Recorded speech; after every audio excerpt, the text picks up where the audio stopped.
backup akan lebih condong ke Anies atau mencari lawan dari Anies sih? Karena Kim itu kemarin mengatakan akan sepakat mengusung satu nama dan itu siap melawan Anies. Kita tidak akan terpengaruh sama pernyataan Kim, kita tidak akan terpengaruh sama pernyataan siapa-siapa. Kita hanya akan bisa berpengaruh ketika rakyat memintanya. Permintaan Kim nggak akan berpengaruh sama kita. Tapi kalau permintaan rakyat, pasti kita ikutin.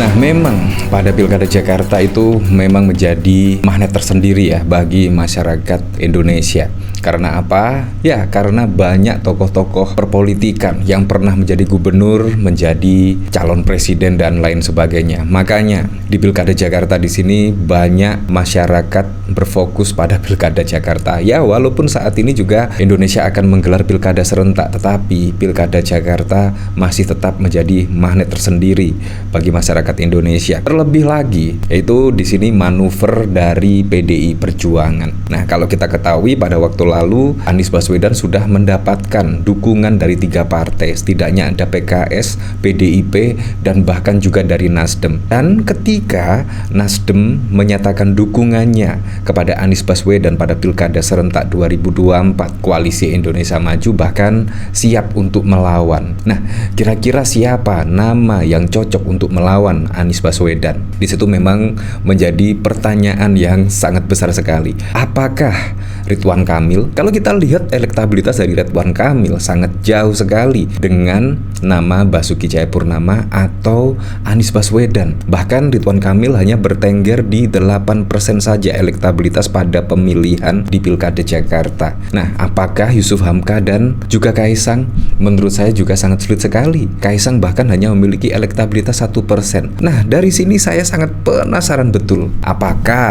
Menurut saya sih, apakah Ahok dan Ridwan Kamil maju pada Pilkada Jakarta? Semuanya bisa terjadi. Nah, memang kalau kita lihat dari PDIP dalam statement Adian Apitupulu, ketika Anies Baswedan sudah dinyatakan dukungan oleh 3 partai, bahkan ketika menanggapi ada pertanyaan wartawan, Kim akan siap melawan. Nah, posisi PDIP akan seperti apa? Apakah PDIP akan mendukung Anies ataukah ada lobby-lobby tertentu Ahok berpasangan dengan Ridwan Kamil? Semuanya juga bisa terjadi dan di sini memang publik sangat penasaran sekali dengan Pilkada serentak 2024 khususnya di Pilkada Jakarta. Apakah Ahok akan dimajukan sebagai calon gubernur tetapi kursi kurang?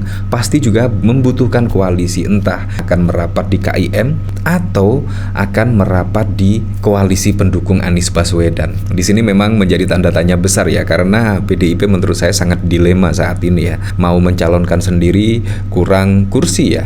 Nah, di sini bahkan juga dikomentari oleh King Purwa, keyword ketika rakyat memintanya, kayaknya PDIP fix bakal dukung Anies Baswedan. Menurut saya juga sangat masuk akal sekali ketika PDIP mendukung Anies Baswedan. Menurut saya juga mendukung dari apa yang dipasangkan dengan KIM. Menurut saya juga masuk akal.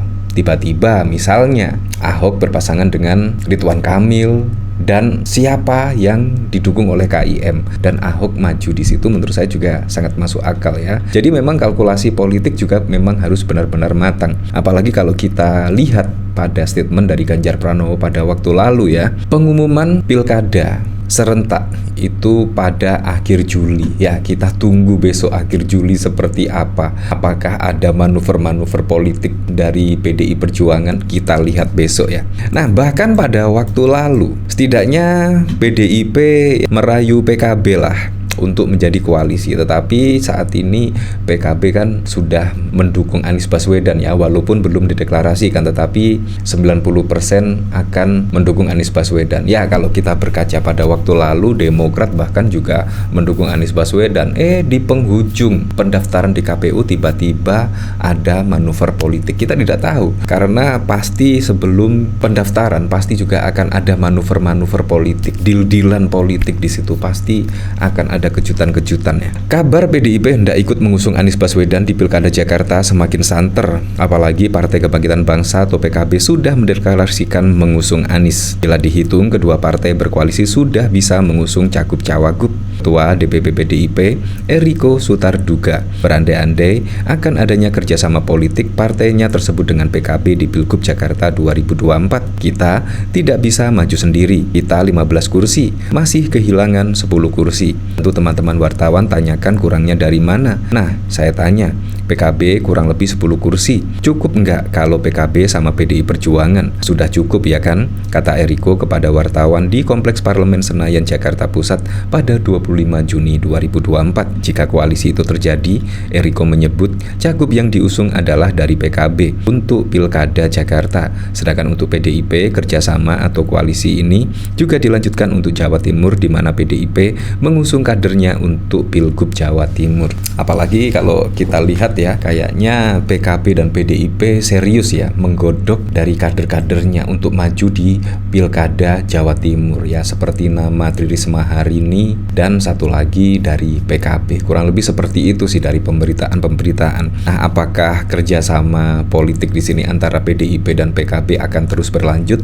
Ya, kita lihat saja besok seperti apa. Tetapi yang jelas pada Pilkada DKI Jakarta, PDIP sangat dilema sekali.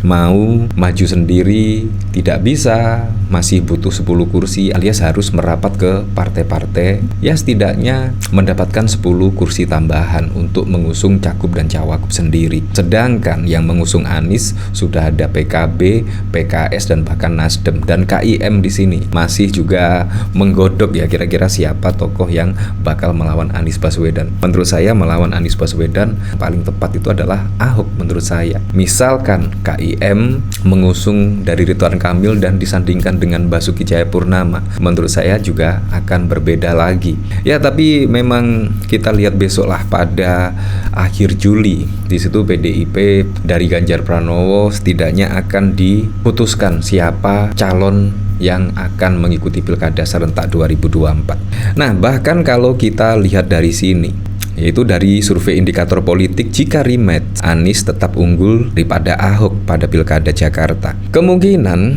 menurut saya tergantung dari wakil yang akan diusung ya. Kalau rematch menurut saya Anies dari segi elektabilitasnya juga cukup tinggi dan Ahok hanya 20%, sedangkan Anies Baswedan 30%. Tetapi kalau pada saat memilih cawagupnya benar-benar bisa mendongkrak elektabilitasnya, wah itu juga sangat berbahaya ya bagi Anies Baswedan pada Pilkada Jakarta 2024. Bahkan juga dari pengamat politik ya setidaknya menyebut Pilgub Jakarta pengamat melawan Anies, Ahok akan kalah dengan mudah.